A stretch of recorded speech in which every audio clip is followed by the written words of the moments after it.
Hello दोस्तों, कैसे हैं आप लोग। उम्मीद करता हूँ अच्छे होंगे और आपकी पढ़ाई अच्छी चल रही होगी। हमारे चैनल के माध्यम से भी आप जो भी वीडियो देख पा रहे हैं उससे जो है हमें लगता है कि आपकी पूरी पढ़ाई जो है एक सही दिशा में चल रही होगी। हमारे चैनल पे नैन आईएएस में जो है आपको जीएस के लिए इकोनॉमिक्स के भी वीडियोस मिल रहे हैं, डेली आपको अपडेट्स मिल रहा है, भूगोल के लिए भी मिल रहा है और साइंस की क्लास मैं ही ले रहा हूँ। तो उम्मीद है इन वीडियोस से आपको मदद मिल रही होगी। आप जुड़ें और बराबर इन वीडियो के माध्यम से अपनी तैयारी को एक सही दिशा दें। आगे जो भी परीक्षाएं हैं इनमें निश्चित तौर पर आपको इनसे मदद मिलेगी, ठीक है।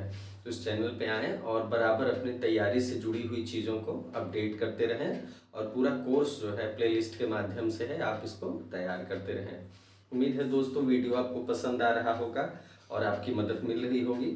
और अगर कोई समस्या या सुझाव है तो बिल्कुल आप हमें स्पष्ट जो है कमेंट के माध्यम से बताएं, हम उसको दूर करने का पूरा प्रयास करेंगे। हमारी पूरी कोशिश यही रहेगी कि आपको जो है परीक्षा में एक सीट हम सुनिश्चित कराएं और उसमें कोई कसर हम लोग नहीं छोड़ेंगे।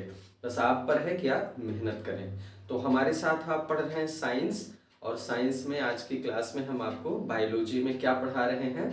जैसा कि आप देख रहे हैं मोनेरा जगत हम लोग पढ़ रहे हैं। जीवधारियों का जो वर्गीकरण है वो वर्गीकरण हम लोग पढ़ रहे हैं। फिटेकर ने जो उनको विभाजन किया है उसी चीज़ों को हम लोग देख रहे हैं, ठीक है। जिसमें हमने कोशिका को देख ही लिया, कोशिका की सारी चीज़ों को समझा, जुड़े सवालों को देखा, जीवाणुओं को समझा।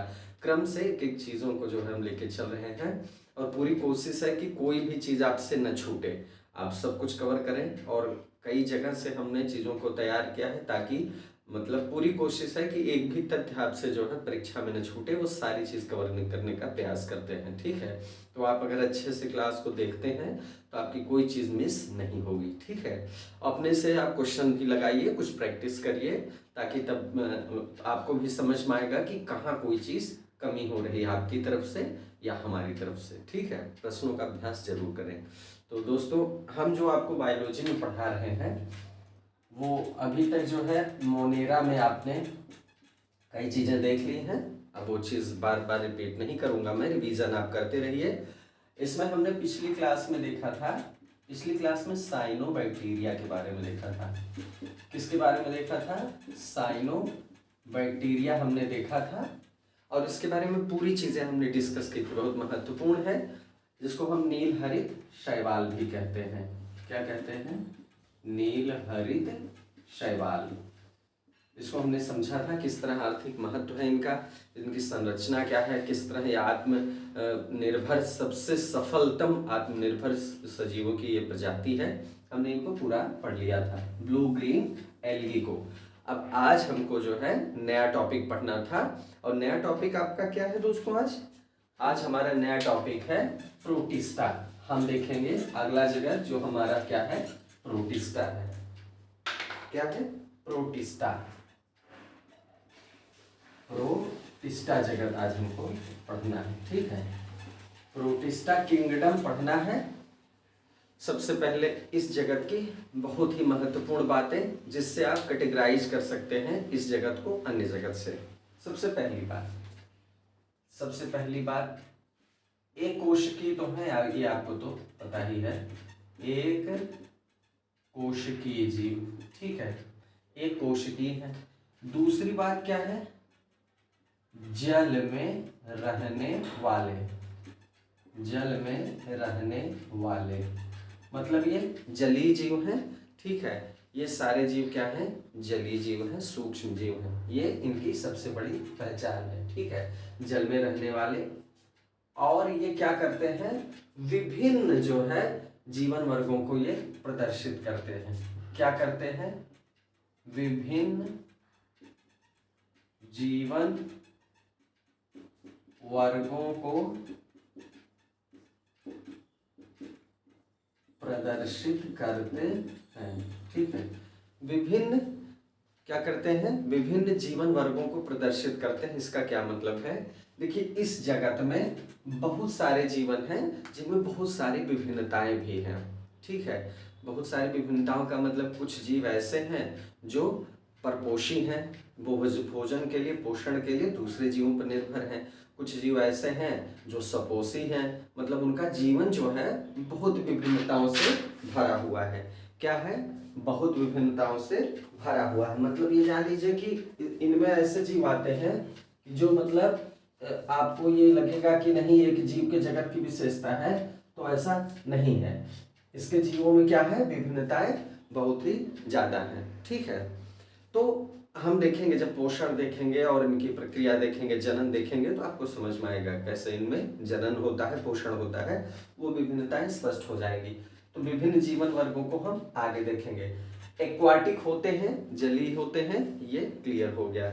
और क्या विशेषता है इनकी? ठीक है, अब देखिए, कुछ होते हैं इसमें जो है, कुछ होते हैं परजीवी,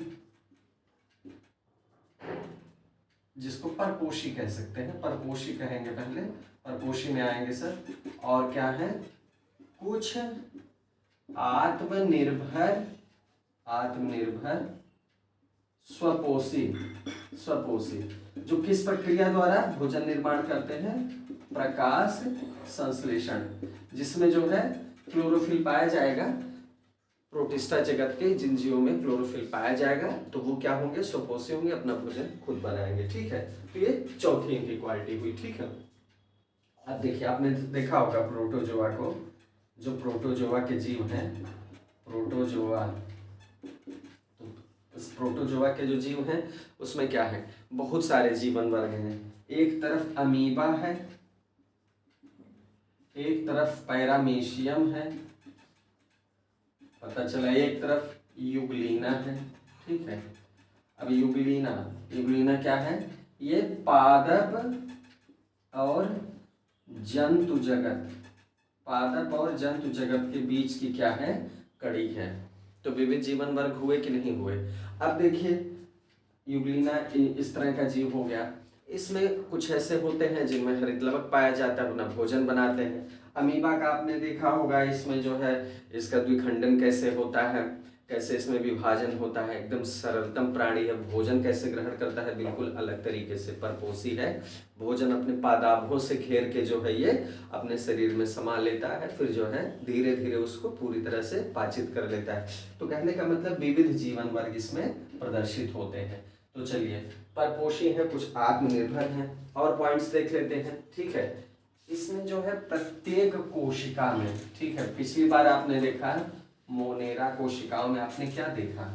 मोनेरा में क्या देखा? इसमें देखिए सुकेंद्रीय जीव होते हैं, सुकेंद्रीय मतलब क्या होंगे? यू यू यू एक मिनट, यूकैरियोटिक, इसको कैसे लिखेंगे? यूकैरियोटिक, यूकैरियोटिक, आपको बता चुके हैं हम यूकैरियोटिक क्या होती है। यूकैरियोटिक कोशिकाओं के बारे में हम विस्तृत बता चुके हैं। इसके पहले जो जगत आपने देखा मोनेरा जगत, उसमें आपने देखा है कि जो है प्रोकैरियोटिक कोशिकाएं होती हैं। उसमें सबसे खास बात क्या है? स्पष्ट केंद्रक का अभाव, अन्य महत्वपूर्ण, जो बहुत महत्वपूर्ण कोशिकांग हैं उनका अभाव, अन्य महत्वपूर्ण कोशिकांगों का अभाव। अब केंद्रक नहीं रहेगा तो केंद्रक कला का अभाव, केंद्रक कला का अभाव, मतलब अगर स्पष्ट केंद्रक नहीं रहेगा तो इसका मतलब क्या है कि कोशिका का जो जीव द्रव्य होता है उसमें केंद्रक रहता है, लेकिन कोशिका के जीव द्रव्य से और केंद्रक द्रव्य से कोई विभाजन रेखा नहीं होती। जैसे यूकैरियोटिक में क्या होता है? मान लीजिए ये कोशिका हो गई, ये हो गया केंद्रक, और इस केंद्रक को इस कोशिका द्रव्य से अलग रखने के लिए एक केंद्रक कला होती है। क्या होती है? केंद्रक कला, इसीलिए इसमें सुस्पष्ट केंद्रक होता है। अब ध्यान दीजिएगा, जो यूकैरियोटिक हमने लिखा है, यूकैरियोटिक कोशिकाएं कौन सी हैं? प्रोटिस्टा की हैं। क्या है? प्रोटिस्टा की हैं। मोनेरा की कौन सी कोशिकाएं थी? प्रोकैरियोटिक थी। और प्रोटिस्टा की क्या है? यूकैरियोटिक है, जिसमें सुस्पष्ट सुकेंद्र पाया जाता है, सुकेंद्रीय कोशिकाएं होती हैं। ठीक है, ये आपने देख लिया। तो महत्वपूर्ण कोशिकांगों का अभाव का मतलब क्या हुआ? मोनेरा में अभाव था, इसमें क्या होगा? इसमें क्या होगा? इसमें अभाव नहीं है। इसमें माइटोकॉन्ड्रिया, इसमें क्या पाया जाता है? इसमें जो बहुत महत्वपूर्ण कोशिकांग हैं, जैसे जैसे माइटोकॉन्ड्रिया, जैसे गाल्जी काय, ये जो महत्वपूर्ण कोशिकांग है ये प्रोटिस्टा जगत में पाए जाएंगे। अंतःप्रद्रवी जालिका या जालक, ठीक है। केंद्रक तो पहले डिस्कस हो चुका है कि केंद्रक इसमें पाया जाएगा। गुणसूत्र पाया जाएगा, ठीक है, गुणसूत्र इसमें पाया जाएगा। और क्या पाया जाएगा? कलाओं से घिरे अंग, मतलब कलाओं से घिरे अंग, मतलब एक झिल्ली से घिरे हुए अंग पाए जाते हैं। ये क्लियर हुआ?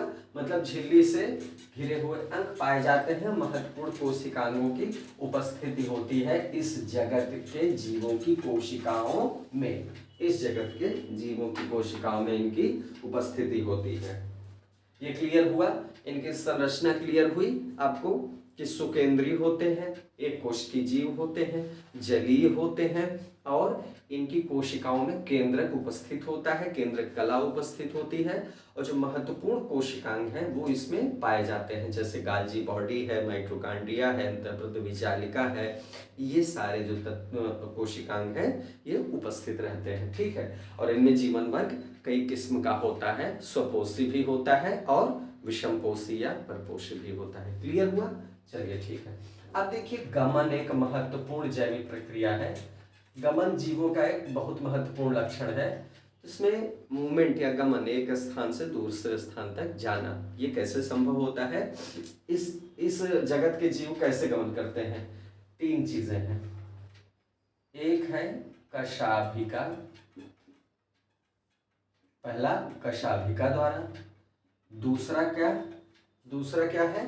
रोम द्वारा, मतलब रोमाभि द्वारा,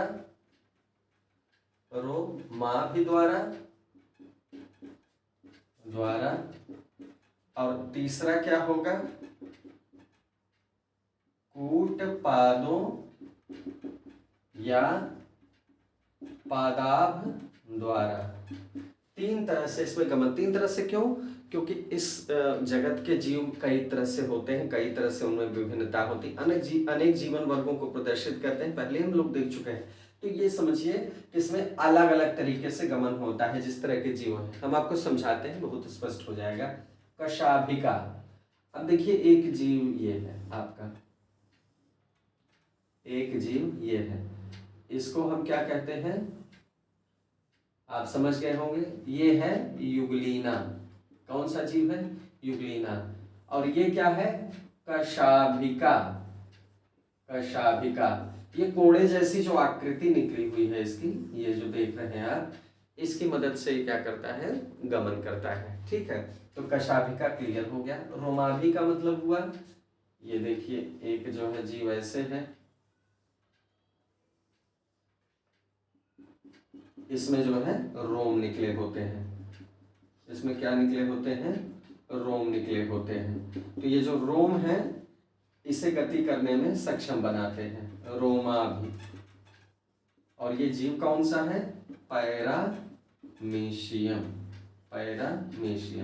पैरामीशियम जीवों के जो रोमाभ हैं ये इनको गति करने में सक्षम बनाते हैं, गमन में सक्षम बनाते। अब कूटपाद या पादाभ, इसका उदाहरण कौन सा जीव है? अमीबा। कौन सा जीव है? अमीबा। ये जो इसके छोटे छोटे अंग आपको अलग अलग दिख रहे हैं, ये क्या है? इसके कूटपाद। और ये निश्चित नहीं है, ये बदलते रहते हैं। इसके शरीर का साइज जो है हमेशा, आकार हमेशा बदलता रहता है। तो ये अभी ऐसे हैं, ये घूम के इधर हो जाएंगे, ऐसे हो जाएंगे। तो ये निश्चित आकृति इनकी नहीं होती, लेकिन यही इनको गमन करने में, भोजन को पकड़ने में मदद करते हैं। ठीक है, ये इनके अंग हैं जो इनकी जैविक प्रक्रियाओं में मदद करते हैं। सबसे ज्यादा तो गमन में मदद करते हैं और जो प्रक्रियाएं हैं उसमें इनकी मदद करते हैं। क्लियर हुआ?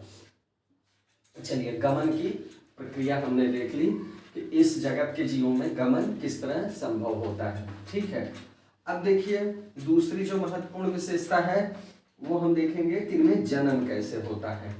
क्या देखेंगे? हम देखेंगे कि इसमें जनन कैसे होता है, जनन रिप्रोडक्शन कैसे होता है। ठीक है, देख लेते हैं। एक होता है अलैंगिक जनन। क्या होता है? अलैंगिक जनन। अलैंगिक जनन कैसा होता है? अलैंगिक जनन में क्या होता है? द्विविभाजन होता है। क्या होता है?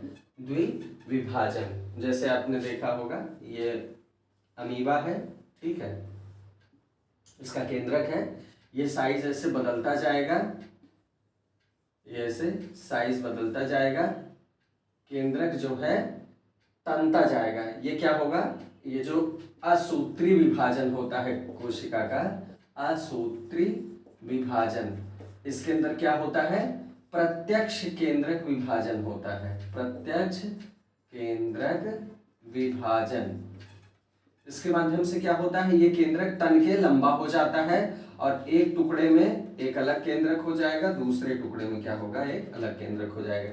इस तरह ये दो जीव अलग अलग हो जाएंगे। ठीक है, तो ये प्रक्रिया होती है, इसको क्या कहते हैं? द्विविभाजन। और ये कैसी होती है? अलैंगिक, जिसमें नर और मादा के लिंग का इस्तेमाल नहीं होता। क्लियर हुआ? जिसमें लैंगिक जनन नहीं होता। क्लियर हुआ? ये आपने उदाहरण भी देख लिया। आइए लैंगिक जनन देखते हैं। ठीक है, लैंगिक जनन देखते हैं जिसमें मादा और नर शामिल होते हैं।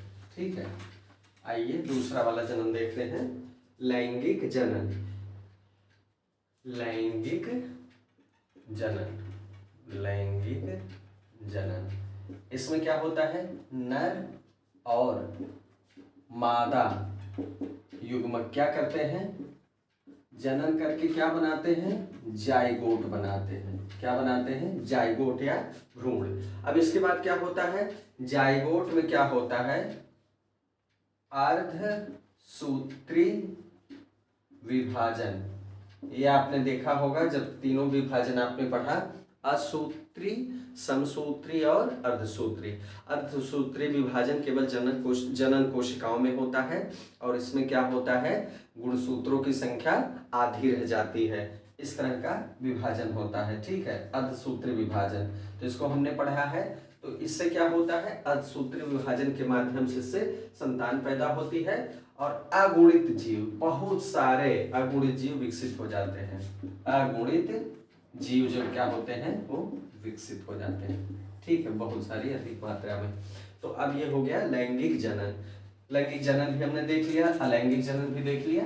जनन हमने देख लिया, प्रोटिस्टा जगत के जीव में जनन कैसे होता है। महत्वपूर्ण चीजें हम देख ले रहे हैं, जो चीजें आपको परीक्षा की दृष्टि से महत्वपूर्ण है, जहां से आपको सीधे सवाल पूछा जा सकता है। ठीक है, बहुत सारी ऐसी चीजें हैं जो हम डिस्कस नहीं करेंगे क्योंकि वो हमारे लिए इम्पोर्टेंट नहीं है। ठीक है, वो हमारे लिए इम्पोर्टेंट नहीं है। तो जैसा कि आपको पता है कि इनकी जो महत्वपूर्ण विशेषताएं हैं वो हम देख चुके हैं। तो ये होते हैं प्रोटिस्टा जगत के जीव। ठीक है, प्रोटिस्टा जगत के जीवों को हमने देख लिया। अब अगला जो जगत, एक नया टॉपिक फिर आज पढ़ना है हमको, वो है कवक। कवक भी समझ लेते हैं, क्योंकि प्रोटिस्टा में बहुत ज़्यादा आर्थिक महत्व वाली चीज़ें नहीं है, तो इनका कोई जो है विशेष महत्व नहीं है। बस इस जगत के जीवों की जो प्रमुख विशेषताएं थी, किस तरह उनका स्ट्रक्चर होता है, कैसे उनमें जनन होता है, गमन होता है, ये सारी चीज़ें हमने समझ ली ताकि एक क्लियर कॉन्सेप्ट हो जाए। क्योंकि एक्वाटिक जो जीव होते हैं उनके बारे में हमने देखा प्रोटिस्टा जगत में रखा गया है। अब देखिए लवक, हम लोग देखते हैं कौन सा? कवक। अब हमको देखना है कवक जगत, जिसमें क्या है, जिनको क्या कहते हैं? फंजी। ठीक है, फंजी हमको देखना है या कवक हमको देखना है। ये भी काफी इंटरेस्टिंग जीव है। ठीक है, अब ये जो है इनमें खास बात क्या होती है इसको हमको समझना है। फंजी या कवक में खास बात क्या होती है ये हमको जानना है। सबसे प्रमुख खास बात क्या होती है? सबसे प्रमुख खास बात है हरित लवक का अभाव, क्लोरोप्लास्ट की का अभाव, क्लोरोप्लास्ट अनुपस्थित होता है, मतलब पहले ही आप समझ लीजिए कि भोजन अपना नहीं बना सकते, स्वपोषी नहीं होते, क्योंकि जब हरित लवक नहीं होगा तो इसमें फोटोसिंथेसिस नहीं होगा, ये भोजन के लिए किसी न किसी पे निर्भर रहेंगे ही रहेंगे। ठीक है, ठीक है। क्या है ये? हरित लवक रहित है, केंद्रक युक्त है, मतलब सकेंद्रीय है। ठीक है, सकेंद्रीय है। क्लियर हुआ? दूसरी चीज, तीसरी चीज और क्या है? इसमें संवहन जो है रहित ऊतक पाए जाते हैं। कैसे ऊतक पाए जाते हैं? संवहन रहित ऊतक पाए जाते हैं। और ये क्या है? Thallophyta, Thallophyta. ठीक है, थैलोफाइटा वर्ग में आते हैं। तो ये जान लीजिए, ये इनकी महत्वपूर्ण विशेषताएं हैं। सकेंद्रीय जो है इसमें केंद्रक पाया जाता है, इसका मतलब यह है क्लोरोप्लास्ट पाया जाता है, नहीं सॉरी, क्लोरोप्लास्ट का अभाव होता है कि तभी तो भोजन नहीं बना सकते।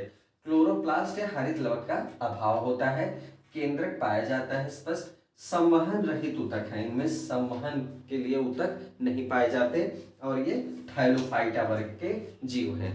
क्लियर हुआ? ये इनकी महत्वपूर्ण विशेषताएं हैं। और इनमें क्या है? विविध पोषी होते हैं। क्या होते हैं? विविध पोषी जीव होते हैं। कैसे जीव होते हैं? विविध पोषी जीव, मतलब अनेक तरीके से इनका जो है पोषण होता है। ठीक है, विविध पोषी जीव।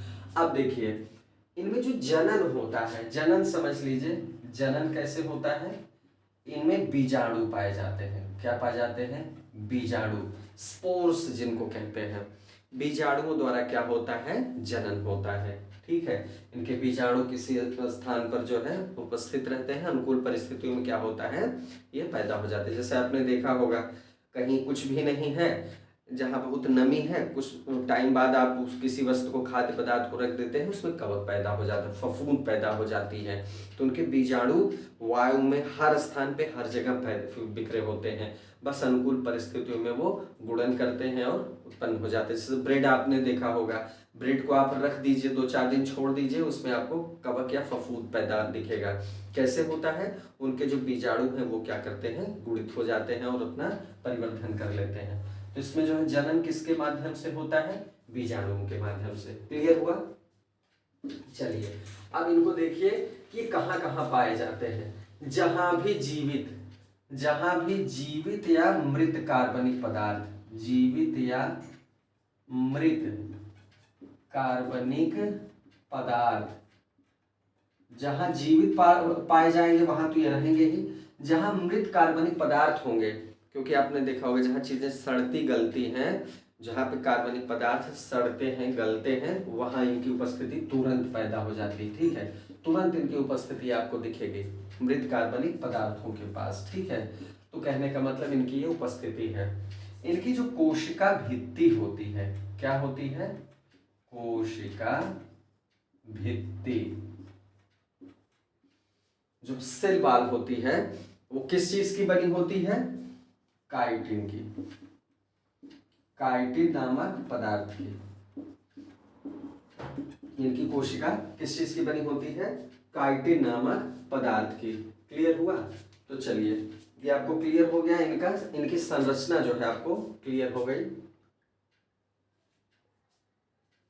अब इनके बारे में और चीजों को हमको देखना है।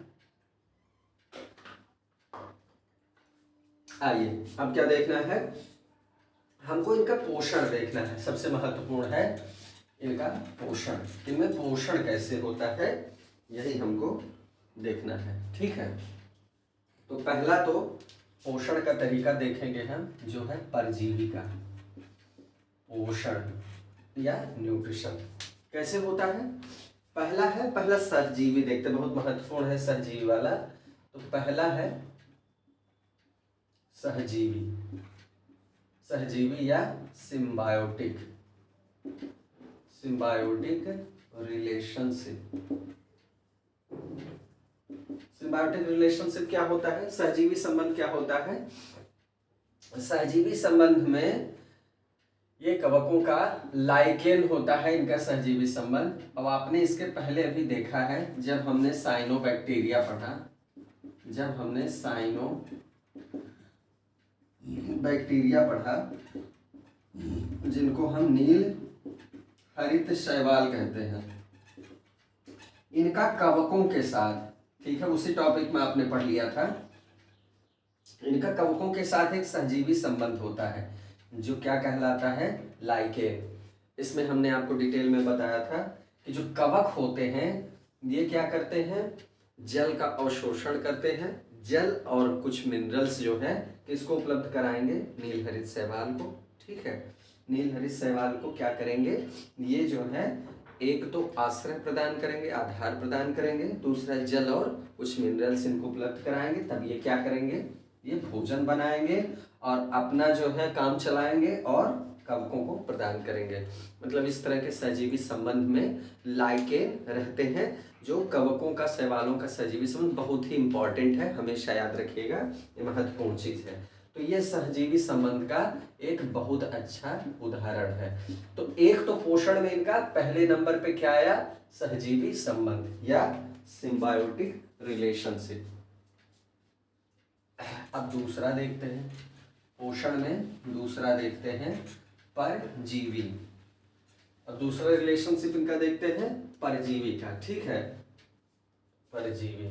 दूसरा परजीवी जिसको हम क्या कहेंगे, पैरासिटिक, पैरासिटिक। अब देखिए परजीवी में क्या होता है, परजीवी में ध्यान दीजिएगा, परजीवी संबंध वो संबंध है जिसमें एक जीव दूसरे जीव को सिर्फ नुकसान पहुंचाता है, उसके जीव शरीर पे वो निर्भर करता है और उसको नुकसान पहुंचाता है जिसके शरीर पे वो निर्भर करता है। तो ये कह रहा है कि परजीवी में क्या होता है, ये पौधों या जंतुओं, पौधों या जंतुओं के जीवित ऊतकों से, जीवित ऊतकों से अपना पोषण प्राप्त करते हैं, पोषण प्राप्त करते हैं। मतलब उनके जीवित ऊतकों से। कभी कभी क्या होता है, जब जीव मृत हो जाते हैं, चाहे वो पौधे हो चाहे जंतु हो, जब मृत हो जाते हैं तो उनके मृत अवशेषों पर भी जो है कुछ कवक जीवित रहते हैं, लेकिन वो मृतोपजीवी कवक होते हैं। लेकिन कुछ ऐसे भी होते हैं जो उनके जीवित ऊतकों से जो है अपना भोजन प्राप्त करते हैं, इसीलिए इनको परजीवी कहते हैं। मृतोपजीवी और परजीवी दोनों में डिफरेंस होता है, हमेशा याद रखिएगा, दोनों में डिफरेंस होता है। तो ये जीवित, जैसे पक्सीनिया है, अस्टिलागो है, एक पक्सीनिया कवक है, ये पक्सीनिया है। दूसरा क्या है, अस्टिलागो, दूसरा नाम क्या है, अस्टिलागो। ये सब कवक क्या है, ये परजीवी कवक है, पैरासिटिक कवक है, फंजी है, जो क्या करते हैं, पौधे या जंतुओं के जो जीवित ऊतक होते हैं, मतलब उनके जीवित भाग से जो है अपना भोजन प्राप्त करते हैं। क्या नाम है, पक्सीनिया और अस्टिलागो।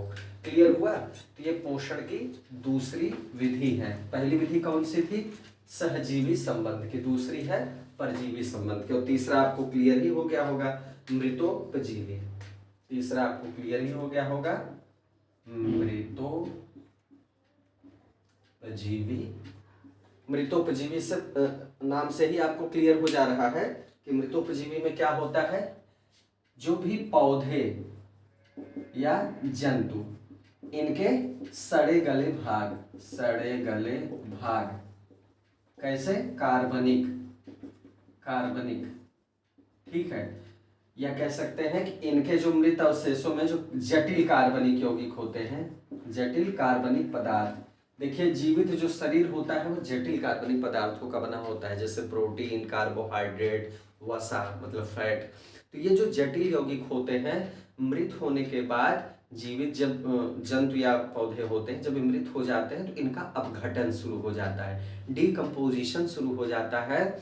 और वो कौन करते हैं, ये मृतोपजीवी कवक करते हैं। ध्यान दीजिएगा, कुछ जीवाणु और मृतोपजीवी कवक ही ये काम करते हैं डिकम्पोजिशन का, इसलिए इनको डिकम्पोजर्स भी कहते हैं। और ये प्रक्रिया हमारी प्रकृति की साफ सफाई के लिए और कुछ जो भी कार्बनिक पदार्थ हैं या जो तत्व हैं उनके चक्रण के लिए बहुत ही आवश्यक है। अब मत समझिए, कार्बोहाइड्रेट जो जटिल तत्वों के रूप में रहेगा उसको एक टुकड़ों में तोड़ देते हैं, कार्बन, हाइड्रोजन, ऑक्सीजन प्रकृति को वापस लौटा देते हैं ताकि जीव उनको फिर से ग्रहण कर सकें। तो इसमें ये बहुत बड़ी मदद करते हैं प्रकृति की, ठीक है। एक तो उनको सड़ा गला के जो है अपशिष्ट पदार्थों को खत्म करने में, साफ सफाई करने में, इसीलिए इनको प्रकृति के मेहतर भी कहा जाता है।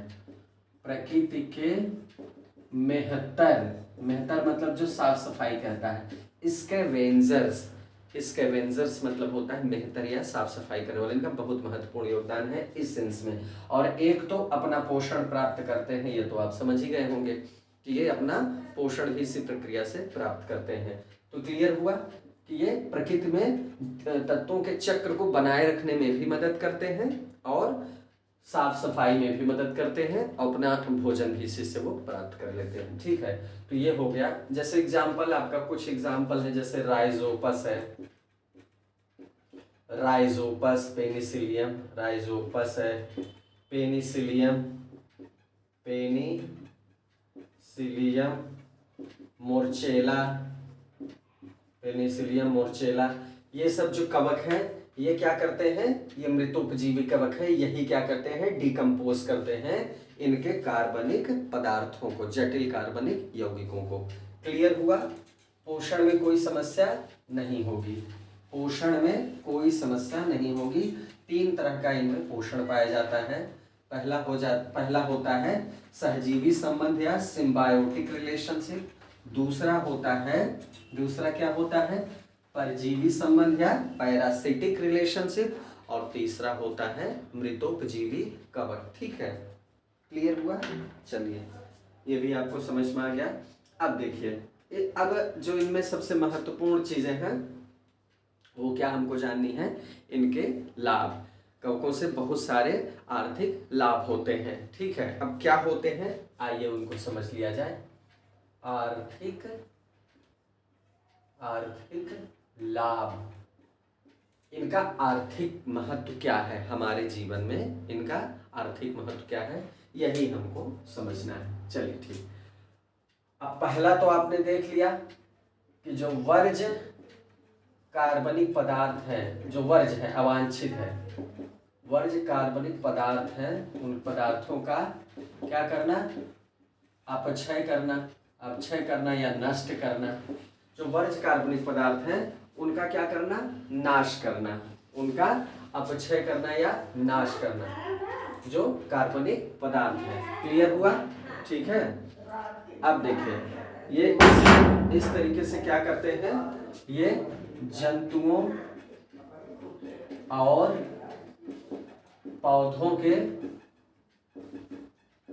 मृत अवशेषों को क्या करते हैं, मृत अवशेषों को नष्ट कर देते हैं, ठीक है। क्या करते हैं, नष्ट कर देते हैं। यही नष्ट करके ये क्या करते हैं, प्रकृति की सफाई करते हैं। तो इनका सबसे बड़ा काम तो एक तो यही हो गया, आर्थिक लाभ। इनका आर्थिक महत्व यही हो गया कि साफ सफाई करने वाले। अब देखिए, ईस्ट होते हैं, ईस्ट जिनको हम खमीर कहते हैं। आपने जलेबी खाई होगी, जलेबी में रात में जब मैदे को भिगो दिया जाता है, मैदे से जलेबी बनाई जाती है, तो रात में मैदे को भिगो दिया जाता है, पूरी रात वो फूलता है, सुबह उससे जलेबी बनाई जाती है। तो मैदे में क्या होता है, मैदे में खटास आ जाती है और क्या होता है, फूल जाता है। जैसे रोटी आटा जो गूंथा जाता है, इसको अगर आप गूंथ के आधे घंटे छोड़ दें, 1 घंटे छोड़ दें, तो इसमें खमीर पैदा हो जाता है। डबल रोटी जो होती है वहाँ भी यही चीज़ प्रयोग होती है कि जो है उसको अगर रख दिया जाए तो उसमें अपने आप खमीर पैदा हो जाता है। खमीर एक जीव है और किस कैटेगरी में आता है, ये कवक कैटेगरी में आता है, फंजी की कैटेगरी में आता है। क्लियर हुआ, एकदम क्लियर हुआ। तो इनका इस्तेमाल होता है किसमें, अल्कोहल उद्योग में, अल्कोहल उद्योग में इनका इस्तेमाल होता है। कैसे होता है, अल्कोहल या शराब कैसे बनती है, अल्कोहल या शराब के लिए जो शर्करा होती है उसका फर्मेंटेशन होता है, उसका किण्वन किया जाता है। और उसका किण्वन कौन करता है, कवक करते हैं, ठीक है। कौन करते हैं, कवक करते हैं। उसके फर्मेंटेशन से ही अल्कोहल का निर्माण होता है। फर्मेंटेशन या किण्वीकरण से जो है किसका निर्माण होता है, अल्कोहल का, ठीक है, अल्कोहल का, शर्करा के फर्मेंटेशन से। क्लियर हुआ। आप देखिए डबल रोटी जैसे कि हमने बता ही दिया आपको, बेकरी इंडस्ट्री जो है, बेकरी उद्योग, मैंने बताया ना, ईस्ट पैदा होगा तो डबल रोटी फूल जाएगी, ठीक है। ये जो फूला हुआ देखते हैं, ये प्रक्रिया किसकी वजह से संपन्न होती है, ये इसके लिए ईस्ट जिम्मेदार होता है, ठीक है, कवक जिम्मेदार होता है। नाम क्या होता है उसका, उसका नाम क्या होता है, उसका नाम होता है सैकरोमाइसिस सेर्विसी, सैकरोमाइसिस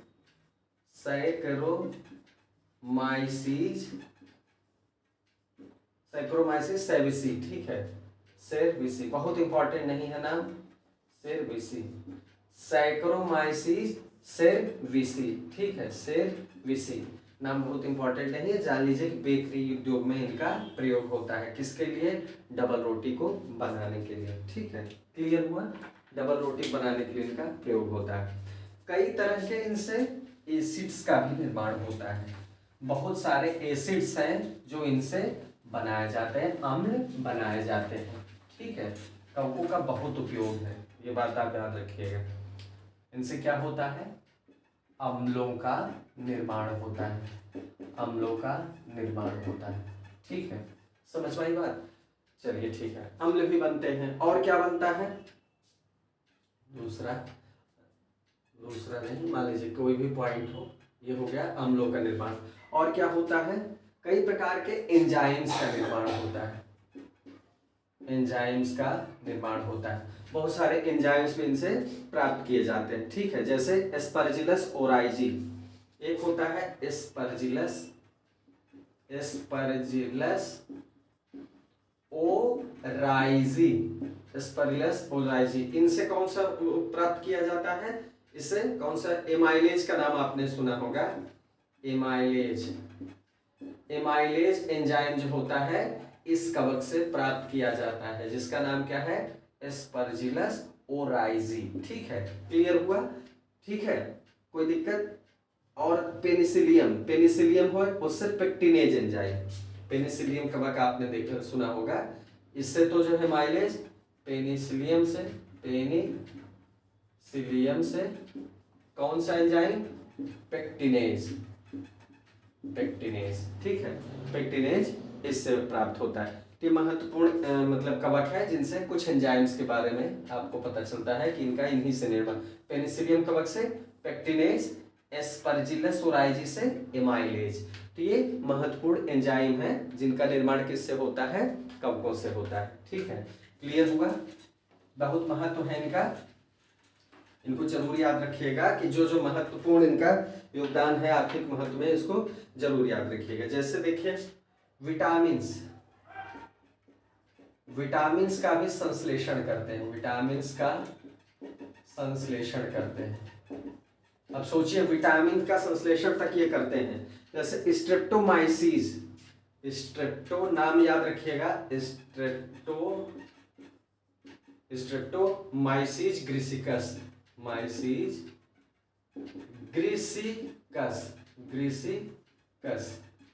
स्ट्रेप्टोमाइसिस ग्रिसिकस, इससे क्या होता है, इस कवक से क्या होता है, विटामिन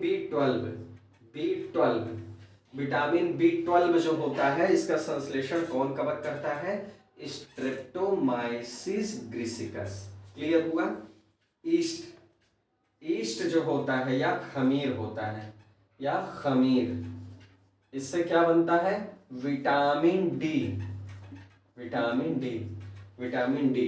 को क्या कहते हैं, अर्गेस्ट्राल, इसका रासायनिक नाम है अर्गेस्ट्राल।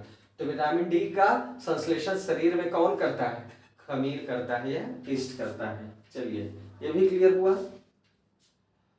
तो ये जो है विटामिन के संश्लेषण में महत्वपूर्ण योगदान देते हैं कवक, विटामिन को बनाने में कवकों का बहुत महत्वपूर्ण योगदान है।